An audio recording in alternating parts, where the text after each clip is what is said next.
Samantala, naramdaman din po ang epekto ng Bagyong Lawin sa iba pang bahagi ng bansa. Sa Isabela, maagang isinalba ng mga magsasaka ang kanilang ani dahil sa posibilidad na umapaw ang ilog. Samantala sa Ilocos Norte, ang mga mangingisda may isang linggo nang hindi nakakapalaot. Narito ang report.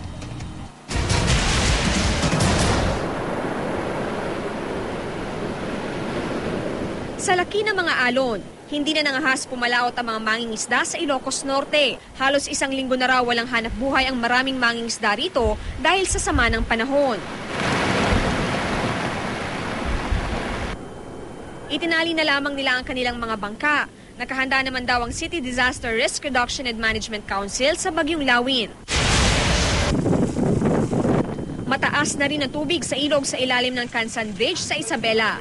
Pinag-uugnay nito ang mga bayan ng Cabagan at Santo Tomas. Tumataas na rin ang ilog sa ilalim ng Santa Maria Bridge na nag-uugnay naman sa mga munisipyo ng Santa Maria at Cabagan. Binabantayan ngayon ng mga otoridad ang dalawang tulay dahil posibleng umapaw ang ilog.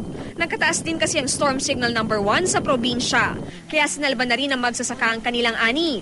Nag-training na rin ng rescue operations ang mga PDDRMC volunteers. Ipinamigay na rin ang nasa 10,000 sako ng bigas sa mga bayang posibleng maapektuhan ng Bagyong Lawin.